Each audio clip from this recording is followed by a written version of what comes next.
క్రిష్ గారు ఏఎం జ్యోతికృష్ణ గారి డైరెక్షన్లో పవన్ కళ్యాణ్ గారు యాక్ట్ చేసిన film Harihara Veeramallu. Movie story line ఏంటి అంటే, మన హిందూ సాంప్రదాయాన్ని కాపాడడం కోసం పుట్టిన మన హీరో చిన్నపిల్లాడిగా ఉన్నప్పుడే వాటర్లో వదిలేస్తారు. అలా వాటర్లో వచ్చిన ఆ పిల్లవాడు ఒక బ్రాహ్మణ పండితుడైన సత్యరాజ్ వాళ్ళ ఫ్యామిలీకి దొరుకుతాడు. అలా బ్రాహ్మణ కుటుంబంలో పెరిగిన మన హీరో ఒక వజ్రాల దొంగగా ఎలా మారతాడు, అసలు ఢిల్లీలో ఉన్న ఔరంగజేబ్కి మన హీరోకి సంబంధం ఏంటి, ముంతాజ్ సమాధి మీద ఉన్న కోహినూరు డైమండ్ ఎందుకు దొంగలించాలి అనుకున్నారు, హిందూ ధర్మాన్ని ఎలా కాపాడారు, అసలు ఎందుకు కాపాడారు అనేది స్టోరీ. హరిహర వీరమల్లుగా పవన్ కళ్యాణ్ గారు చాలా బాగా యాక్ట్ చేశారు. ఒక్క మాటలో చెప్పాలి అంటే మూవీ మొత్తాన్ని తన భుజాల మీద మోసారని చెప్పొచ్చు. ఫ్యాన్స్ ఎంజాయ్ చేసే మూమెంట్స్ అయితే చాలా ఉన్నాయి ఈ మూవీలో. ఇంకా హీరోయిన్ నిధి అగర్వాల్ గారి గ్లామర్ అయితే మూవీకి ఆబ్వియస్లీ ప్లస్ అని చెప్పుకోవచ్చు.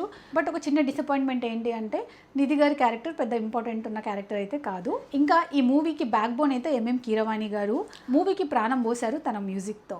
బీజిఎం కానీ సాంగ్స్ కానీ చాలా బాగున్నాయి.